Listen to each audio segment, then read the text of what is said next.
Hello, my dear student. We are going to study reproduction in organism. So first of all, we have to know what is reproduction. तो बाबू reproduction क्या होता है ये जानिए. तो reproduction, अगर कोई पेरेंट रिप्रोडक्शन करता है, क्या करता है? रिप्रोडक्शन करता है. रिप्रोडक्शन करता है, उससे ऑफ स्प्रिंग या फिर डॉटर सेल ऑब्टेंड होती है. डॉटर क्या होती है? ऑब्टेंड होती है. डॉटर ऑब्टेंड होती है. इसी को अगर हम लोग डिफिनेशन में लिखते हैं तो क्या लिखते हैं? Reproduction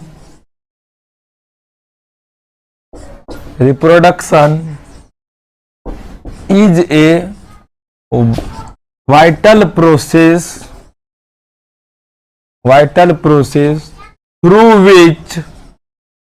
through which same kind of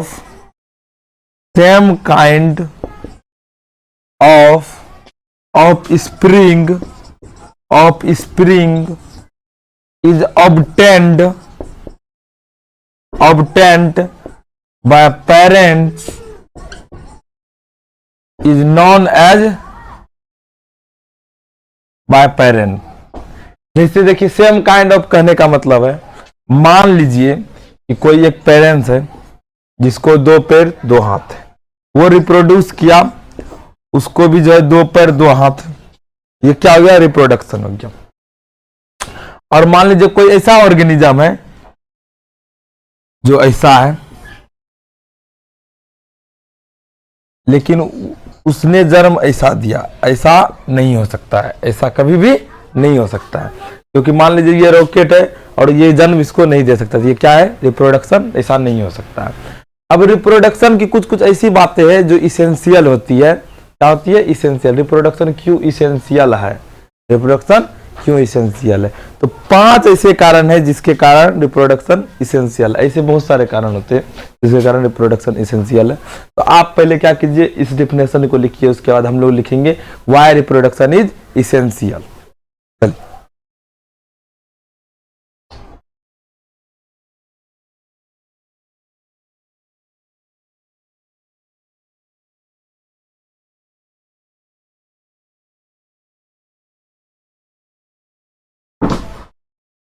बाबू आप लोग ने इसको लिख लिया होगा.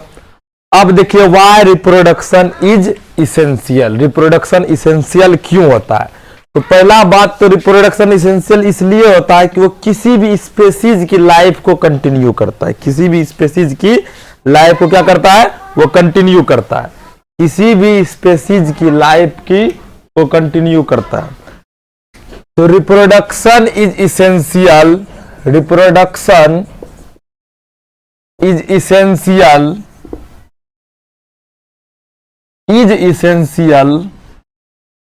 first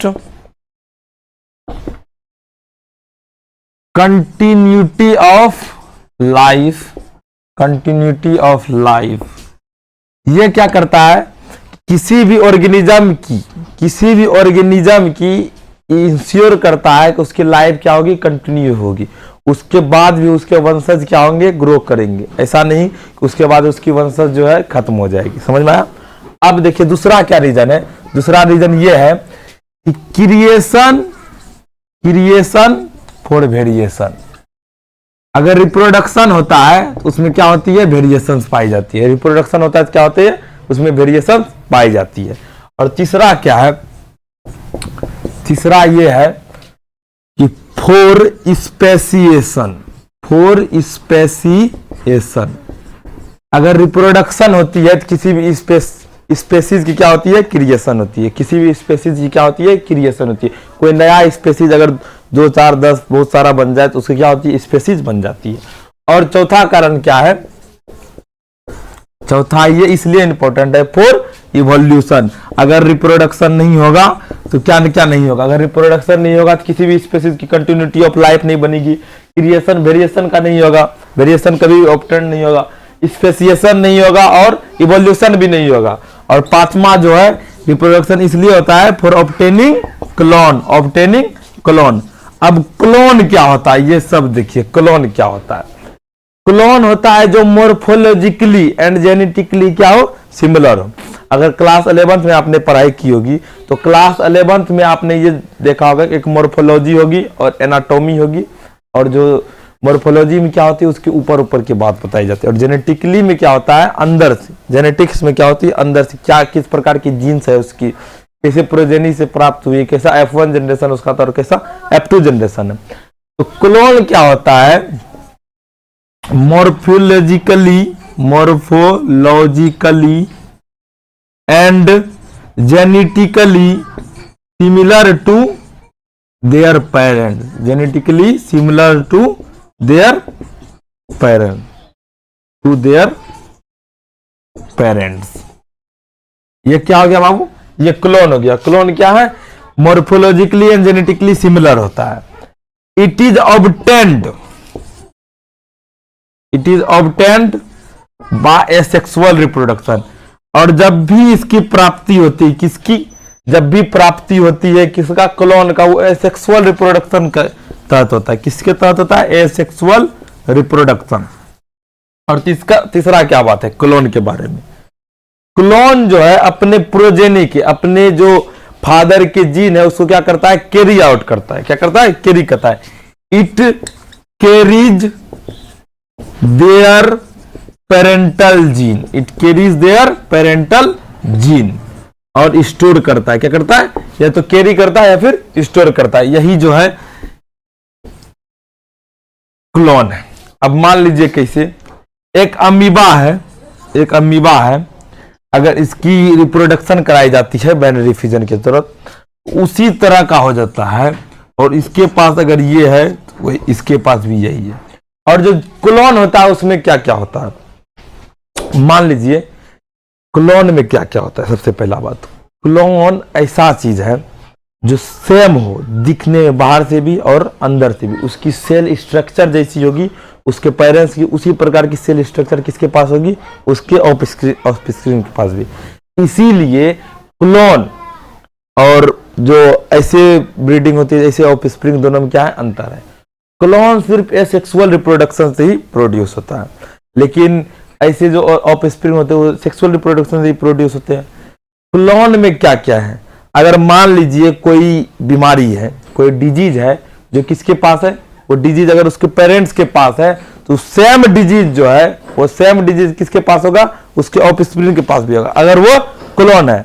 मान लीजिए अगर किसी को बहुत ज्यादा बुद्धि है, अगर इसकी इंटेलिजेंसी क्या है, बहुत ज्यादा है, और तो उसका जो क्लोन अगर बनता है उसका, तो उसकी भी इंटेलिजेंसी क्या होगी, बहुत ज्यादा होगी। मान लीजिए उसका G2 जो है, मान लीजिए F2 जनरेशन ऐसा गया है, तो उसका भी उसी तरह जाएगा क्लोन का जैसे गया है। किसी अगर सेम स्टेज में जाके क्लोन के साथ कोई गड़बड़ वाली बात होती है, जेनेटिकली क्या होता है उसके साथ भी जाता है। जैसे मान लीजिए आजकल क्या होगा है कि किसी के जीन में अगर कैंसर चले जाता है, क्या जाता है, कैंसर का सेल चले जाता है, तो उसके बेटे, उसके पोते, उसमें भी कैंसर होने की क्या हो जाती है, चांसेस बढ़ जाती है। अगर मान लीजिए किसी का बाल उड़ गया है, उसका बाल उड़ा, तो आशा है कि उसके पुत्र का भी, उसका ऑफ स्प्रिंग, उसका डॉटर का भी क्या हो सकता है, डॉटर का सेल, जो उसका बाल है, बाल की सेल्स क्या हो सकती है, खत्म हो सकती है। इसी तरह जो है मॉर्फोलॉजिकली और जेनेटिकली। मॉर्फोलॉजिकली क्या होता है, बाहरी तरफ से जैसे देखा जाता है। मान लीजिए सेम काइंड के ये मार्कर है, इसी तरह का अगर कोई मार्कर है ब्लैक टाइप में, वो अगर सेम दिख रहा है तो ये क्या हो गया, मॉर्फोलॉजिकली। जो बाहर की तरफ से देखते हैं उसको क्या कहते हैं, मॉर्फोलॉजिकली। और जो अंदर में जीन प्रेजेंट रहता है, डीएनए के अंदर जो प्रेजेंट रहता है, उसका क्या होता है, जेनेटिकली होता है। समझ में आ गया क्लोन किसे कहते हैं। अब चलिए, अब मेन मेरिट क्या है क्लोन का, मेन मेरिट जो है क्लोन का, ये क्या है, ये पेरेंटल जीन को क्या करता है, ये पेरेंटल जीन को क्या करता है, कैरी करता है।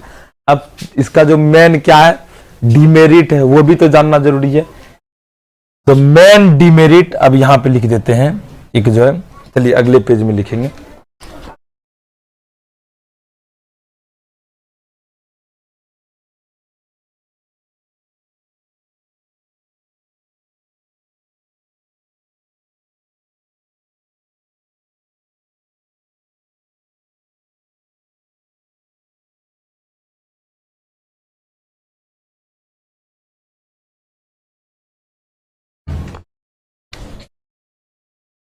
The main merit of clone is, the main merit of clone is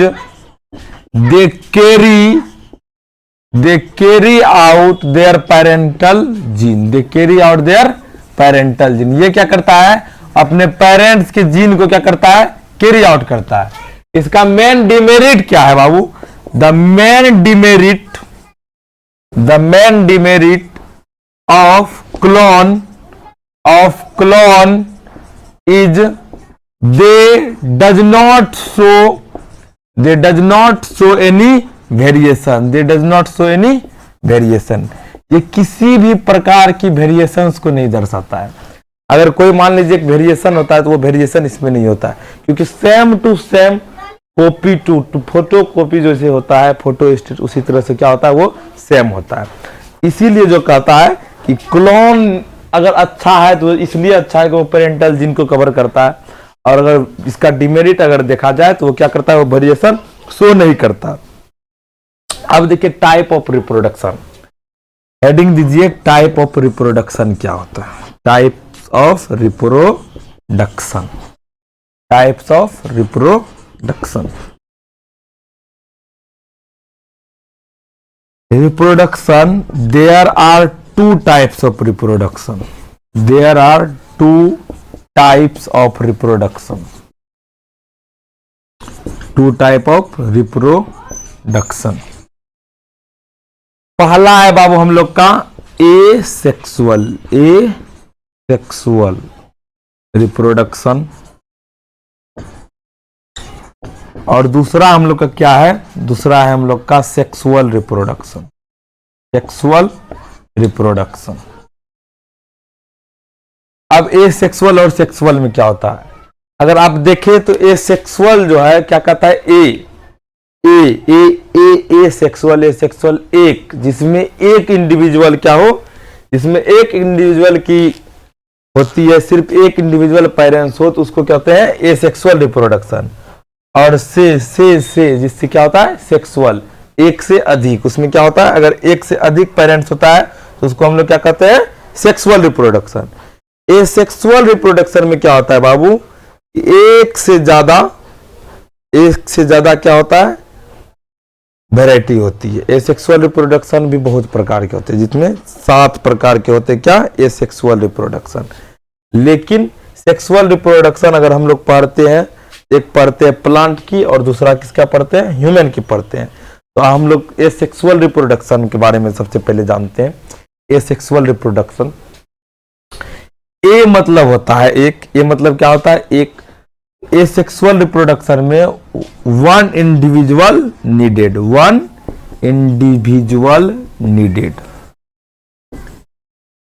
और सेक्सुअल रिप्रोडक्शन में क्या होता है, सेक्सुअल रिप्रोडक्शन में to parents needed.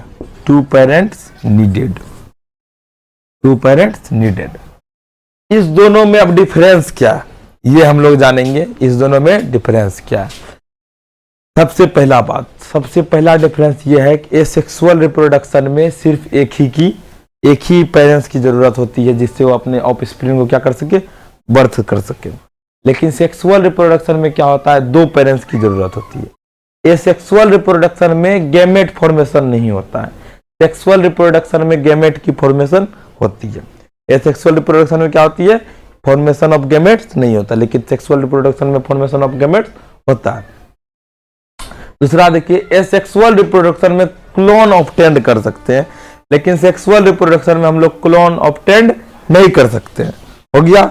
Sexual reproduction में वेरिएशंस पाए जाते हैं, क्या पाए जाते हैं, वेरिएशंस पाए जाते हैं, लेकिन एसेक्सुअल रिप्रोडक्शन में वेरिएशंस नहीं पाए जाते हैं। तीसरा बात क्या है, एसेक्सुअल रिप्रोडक्शन जो है किसी भी कंडीशन में मतलब हो जाता है, अनफेवरेबल कंडीशन में भी एसेक्सुअल रिप्रोडक्शन हो जाता है, लेकिन सेक्सुअल रिप्रोडक्शन को फेवरेबल कंडीशन चाहिए। सेक्सुअल रिप्रोडक्शन को क्या चाहिए, फेवरेबल कंडीशन चाहिए। अब इसको जो है हम लोग क्या करेंगे, लाइन बाय लाइन लिखेंगे। चलिए।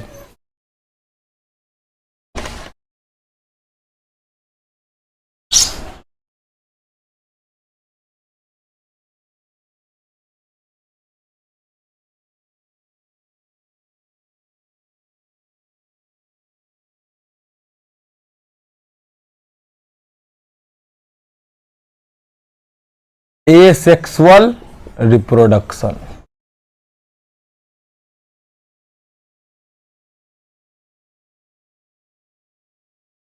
Only one individual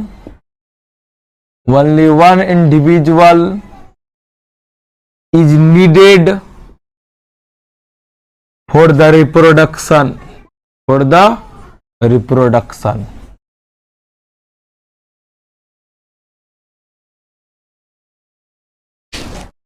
अब दूसरा क्या है?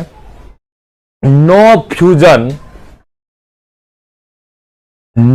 Fusion of gametes.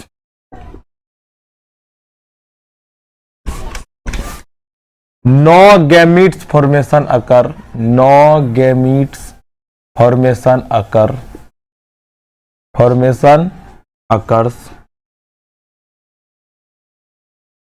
No fusion of gametes occur.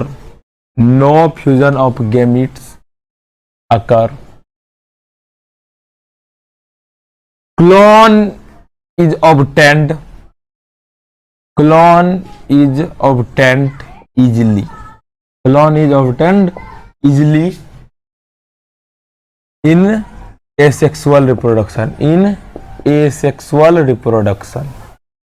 In asexual reproduction.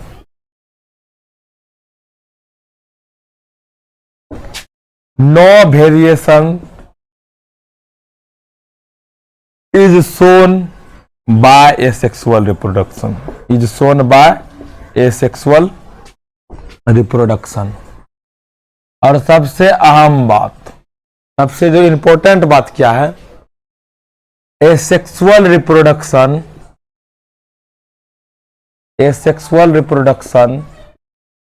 is not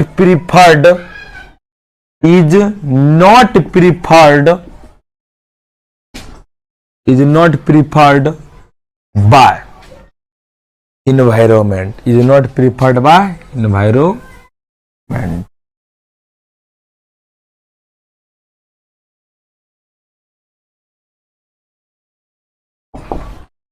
अब देखिए एसेक्सुअल रिप्रोडक्शन को समझिए. सिर्फ एक व्यक्ति की जरूरत होती है, सिर्फ एक ऑर्गेनिज्म की जरूरत होती है अपने जैसे दूसरे ऑर्गेनिज्म को बनाने के लिए एसेक्सुअल रिप्रोडक्शन में. दूसरा बात, एन जो है नहीं बनता है, मींस गैमेट की फॉर्मेशन नहीं होती है. अगर ये 2n है इसमें न्यूक्लियर डिवीजन होता है लेकिन गैमेट की फॉर्मेशन नहीं होती है. तीसरा बात, जब गैमेट की फॉर्मेशन नहीं होगी तो उसकी फ्यूजन भी नहीं होगी. जब गैमेट की फॉर्मेशन नहीं होगी तो उसकी क्या होगी? फ्यूजन भी नहीं होगी. और चौथा बात क्या है? ये जो है इन्वायरमेंट के द्वारा प्रीफर नहीं किया जाता है.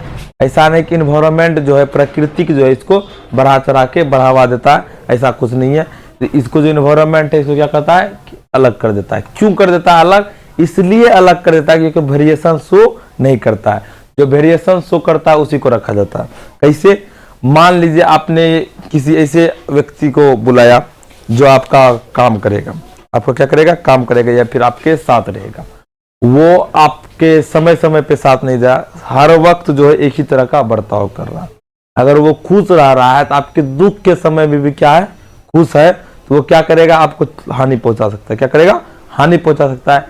इसीलिए एसेक्सुअल रिप्रोडक्शन में क्या होता है, अगर देखा जाए, वो अगर समय के साथ साथ सिचुएशन के साथ साथ अगर वो नहीं बदलता है, समय के साथ साथ सिचुएशन के साथ साथ वो अगर नहीं बदलता है, क्या होगा? आपके लिए दिक्कत होगा. अगर आपका शोक समारोह है, अगर आपका दोस्त वही एसेक्सुअल रिप्रोडक्शन वाला है, अगर आपका शोक समारोह है तो वो क्या कर रहा है? वो क्या किया? हंस रहा है. आपके ऊपर बहुत बड़ा मुसीबत टूट गया है, आप क्या कर रहे हैं? रो रहे हैं, वो हंस रहा है. अगर वो चेंज नहीं हो रहा है तो आपको कितना बुरा लगेगा. इसीलिए एसेक्सुअल रिप्रोडक्शन में क्या होता है? एनवायरनमेंट इसलिए प्रीफर नहीं करता है. क्यों इसलिए प्रीफर नहीं करता है एनवायरनमेंट? क्योंकि वो समय के साथ साथ नहीं बदलता. उसको समय के साथ साथ क्या करना चाहिए? बदलना चाहिए. समय के साथ साथ वो क्या करता है? नहीं बदलता है. इसीलिए एसेक्सुअल रिप्रोडक्शन को प्रीफर नहीं किया जाता है. अब देखिए सेक्सुअल रिप्रोडक्शन.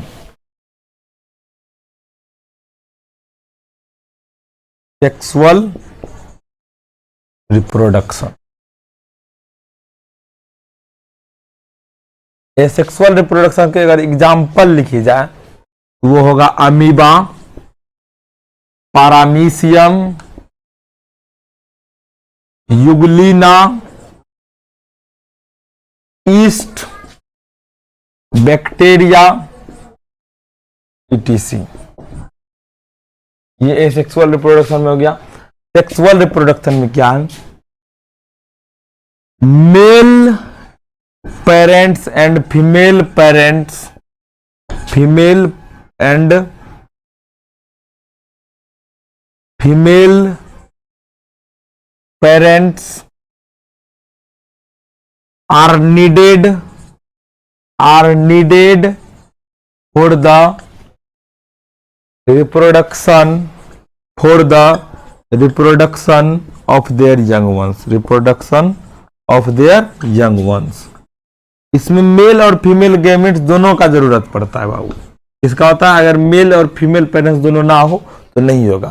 दूसरा बात, gametogenesis occur in sexual reproduction. Gametogenesis occurs in sexual reproduction, sexual reproduction. Gametogenesis occur in sexual reproduction. तीसरा बात क्या है बाबू? Fusion of gametes, fusion of gametes also occur in the sexual reproduction, sexual reproduction।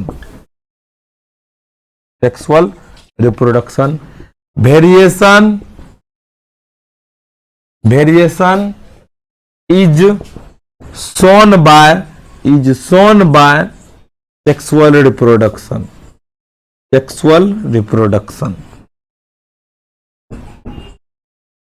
that is why sexual reproduction is highly preferred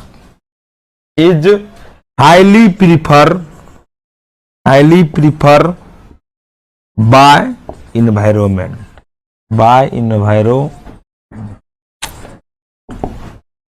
अब देखिए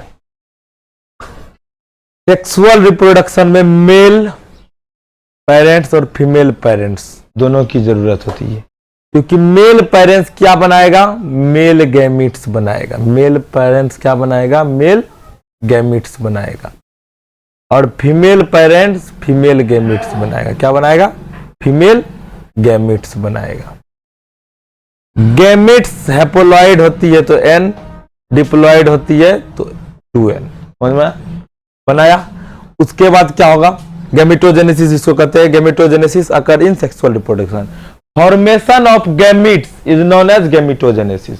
formation of gametes is known as gametogenesis. Formation gametes का हो रहा। उसके बाद देखिए क्या लिखा हुआ? Fusion of gametes also occur in the sexual reproduction. Fusion कैसे होता है वो देखिए।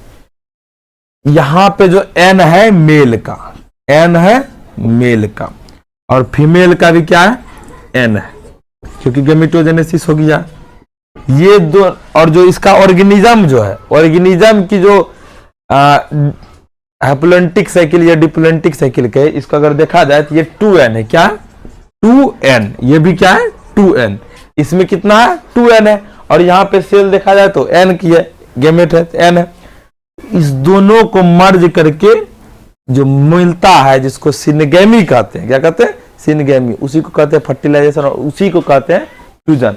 यहाँ क्या हो रहा है? फ्यूजन हुआ तो ये बन गया 2n, और ये हो गया उसका ऑफ स्प्रिंग, नन्हा सा छोटा सा इलगोजा आएगा। देख लीजिए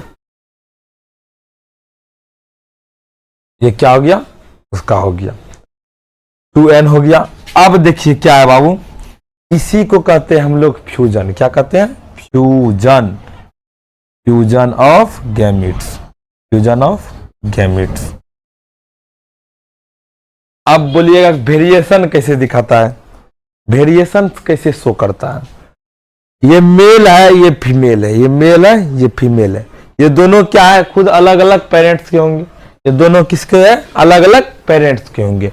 इसमें जो कैरेक्टर्स होंगे और इसमें जो कैरेक्टर्स होंगे वो दोनों क्या होंगे, अलग अलग होगा। वो दोनों कैरेक्टर्स क्या होगा, अलग अलग होगा। अगर मान लीजिए इसमें कुछ अच्छा बुद्धि है तो इसमें कुछ गलत खराब बुद्धि होगा, इसके पास दिमाग होगा तो इसके पास दिमाग नहीं होगा, और ऐसे भी दिमाग नहीं होता है इसके पास।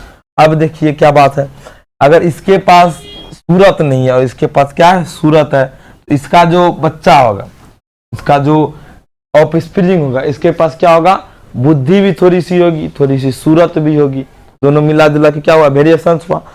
वेरिएशंस हुआ, इसी के लिए जो है ये वेरिएशन शो करने के लिए क्या करता है, इसको इन्वायरमेंट हाईली प्रेफर करता है। इसका एग्जाम्पल देखा जाए तो flower, dog, cat, human, ETC, human ETC, बहुत सारा है इसका एग्जाम्पल, ऐसा नहीं है। फ्लावर में जो सेक्सुअल रिप्रोडक्शन होती है इसको हम लोग सेकेंड चैप्टर में अच्छे तरीके से पढ़ेंगे, और ह्यूमन को थर्ड चैप्टर में पढ़ेंगे। इसी यूनिट में सेकेंड चैप्टर में फ्लावर के बारे में पढ़ेंगे और थर्ड चैप्टर में किसके बारे में पढ़ेंगे, ह्यूमन के बारे में पढ़ेंगे। अब हम लोग पढ़ेंगे एसेक्सुअल रिप्रोडक्शन के टाइप्स कितने होते हैं, how many types of asexual reproduction. तो चलिए इसको आप लोग नोट डाउन कीजिए।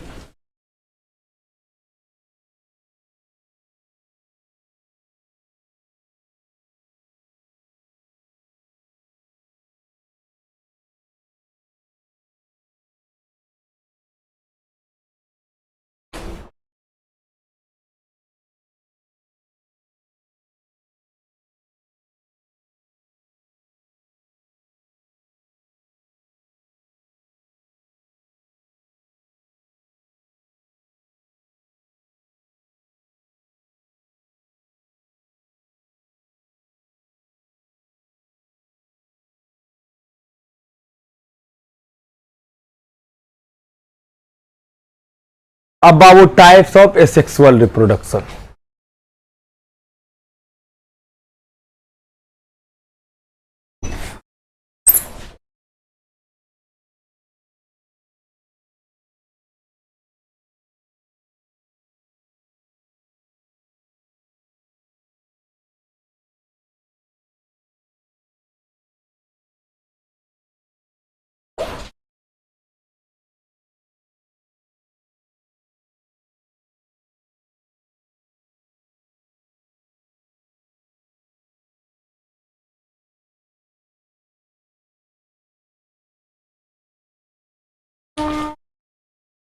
एसेक्सुअल रिप्रोडक्शन जो होते हैं वो बहुत प्रकार के होते हैं, जैसे बर्डिंग,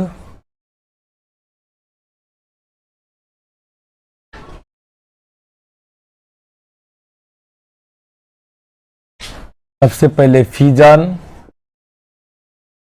बर्डिंग,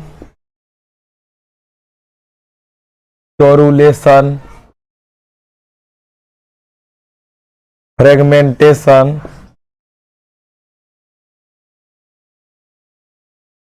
regeneration,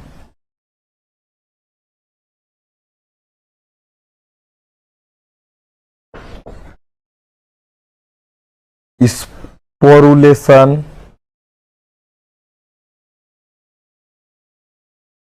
conidia formation,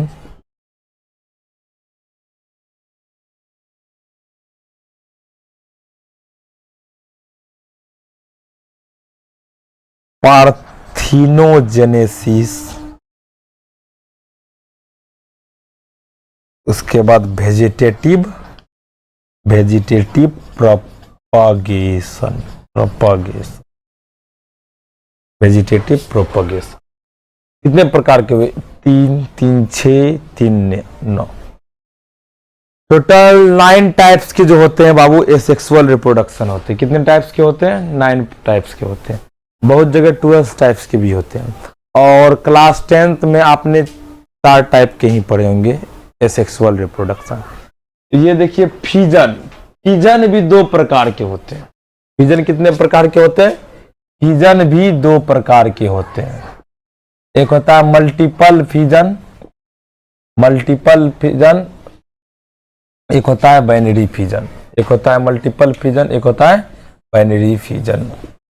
binary fission, multiple fusion. Budding जो होता है इसको भी क्लास 10th में जो है अलग अलग प्रकार में डिस्टिंग्विश किया गया है। जैसे बर्डिंग इन यूनिसेलुलर ऑर्गेनिज्म अलग और बर्डिंग इन मल्टी सेलुलर ऑर्गेनिज्म अलग। तो ऐसे बर्डिंग का जो मेन काम है एक ही होता है, बर्डिंग का जो मेन काम है एक ही होता है। टोरुलेशन वो अलग है। टोरुलेशन क्या है? टोरुला फॉर्मेशन होता है उसमें, टोरुला छोटा जैसा। फ्रेगमेंटेशन, फ्रेगमेंट में कट जाता है, कट कट के जो स्पाइरोगेरा में होता है। और रीजनरेशन जो होता है, मान लीजिए किसी भी चीज का कटा और फिर से रीजनरेट कर दिया, उसे क्या कहते हैं? रीजनरेशन कहते हैं। स्पोरुलेशन होता है स्पोर का फॉर्मेशन। किसका? स्पोर का फॉर्मेशन। स्पोरुलेशन को स्पोर फॉर्मेशन भी हम लोग कर सकते हैं, स्पोर फॉर्मेशन। और कोनेडिया फॉर्मेशन जो होता है ये पेनिसिलियम में देखा जाता है, पेनिसिलियम में देखा जाता है।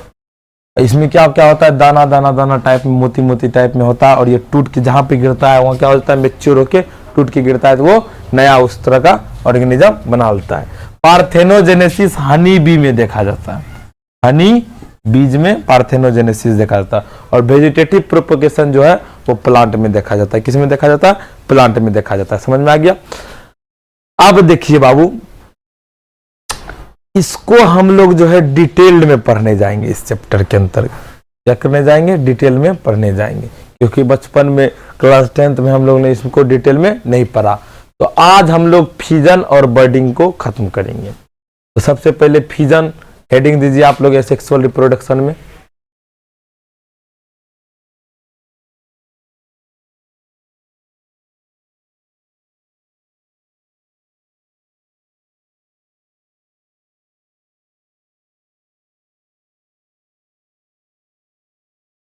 Fusion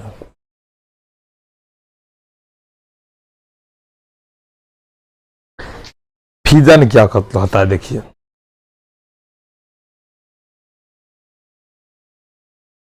the that asexual reproduction, that asexual reproduction through which an organism get divides, through which an organism get divides into two or more similar young ones, two or more similar young ones।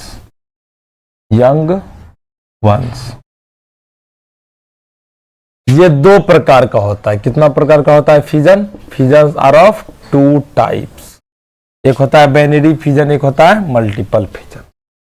Binary fusion और एक होता है हम लोग का दूसरा multiple fusion. Multiple fusion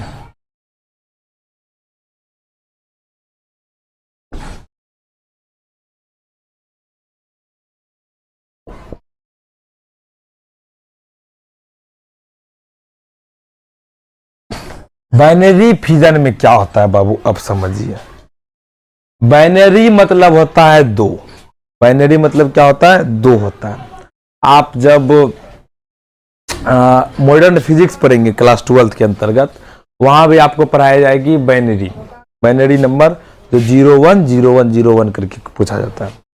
तो binary fusion में क्या होता है? दो होता है। एक ऑर्गेनिज्म जो है डिवाइड करके टू सिमिलर ऑर्गेनिज्म में बढ़ जाता है। और मल्टीपल फ्यूजन में क्या होता है? एक ऑर्गेनिज्म से multiple young ones, multiple offspring क्या हो जाती है? निकल जाती है। फ्यूजन जो है इसमें देखिए, फ्यूजन एग्जांपल है बहुत सारा कम। बाइनरी फ्यूजन में एग्जांपल हो जाता है एंट अमीबा, ये सब। बाइनरी फ्यूजन को हम लोग जो है एक अलग से समझेंगे। तो बाइनरी फ्यूजन अब हम लोग क्या करेंगे? हेडिंग देंगे।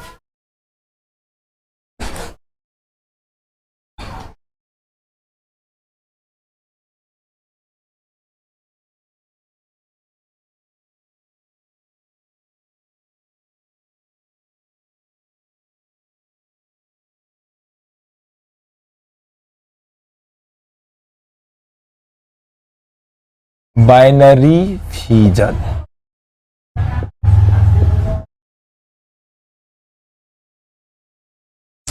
बाइनरी फिजन को पहले हम लोग क्या करते हैं, आराम से समझ लेते हैं बाइनरी फिजन होता क्या, उसके बाद जो है करेंगे। बाइनरी फिजन अधिकतर बाबू यूनिसेलुलर ऑर्गेनिज्म में पाया जाता है। बाइनरी फिजन किस में पाया जाता है, यूनिसेलुलर ऑर्गेनिज्म में होता है।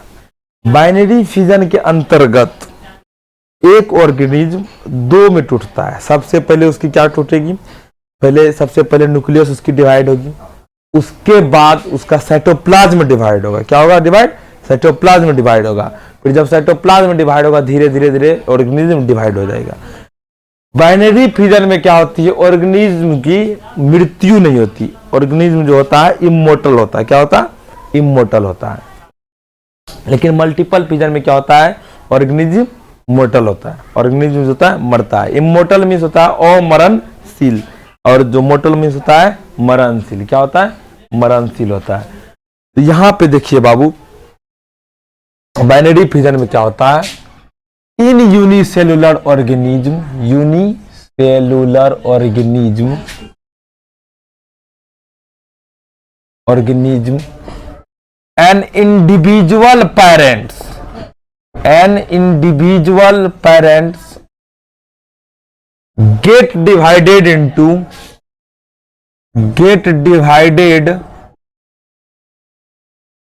into two offspring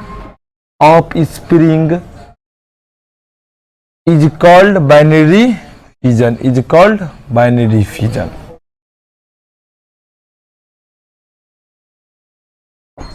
It takes place in favorable condition. It takes place in favorable condition. Favorable condition. अब देखिए बाबू क्या है इसका, अगर एग्जांपल देखें तो अमीबा,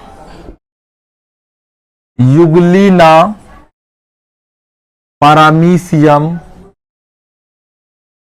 एंट अमीबा, इन सारे में क्या होता है, ईटीसी, इन सारे में होता है बाइनरी फिजन।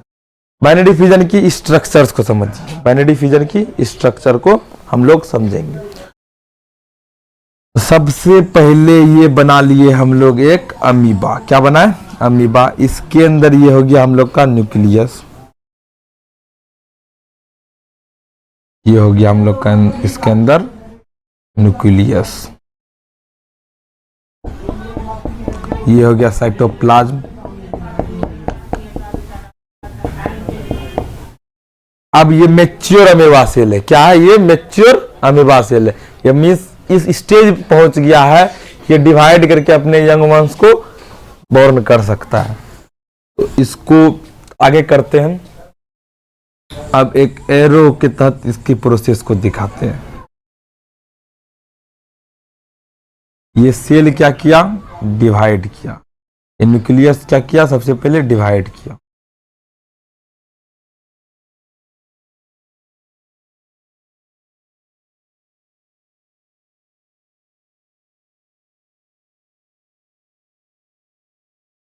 न्यूक्लियस क्या किया, डिवाइड किया, साइटोप्लाज्म जैसे के तैसे। इसके बाद साइटोप्लाज्म भी डिवाइड करेगा, साइटोप्लाज्म डिवाइड करने लगा। साइटोप्लाज्म क्या करने लगा, डिवाइड करने लगा। न्यूक्लियस दोनों का अलग अलग हो गया, दोनों का न्यूक्लियस क्या है, अलग अलग हो गया है। अब साइटोप्लाज्म जब डिवाइड कर रहा है, अब यहां पे क्या हो गया, इससे दो डॉटर सेल निकल गया, दो डॉटर सेल निकल गया।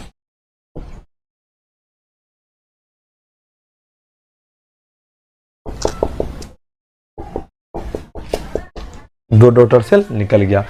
पहला प्रोसेस में क्या है, फर्स्ट नंबर में देखिए, mature amoeba cell, mature amoeba cells getting ready for reproduction, getting ready for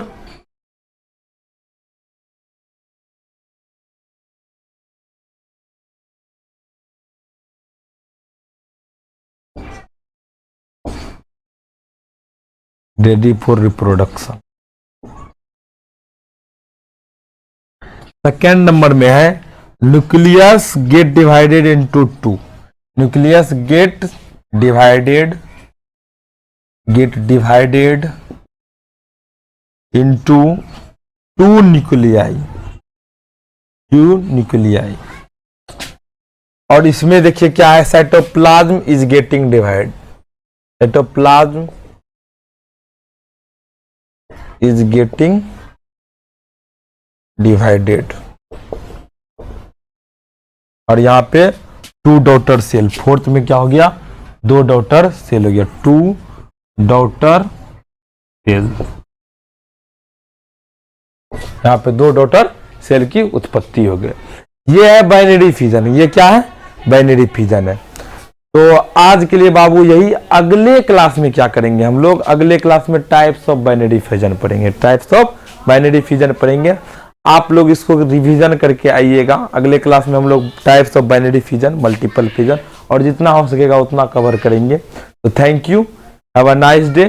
take care of yourself and make a consistency on online class so your backlog does not created.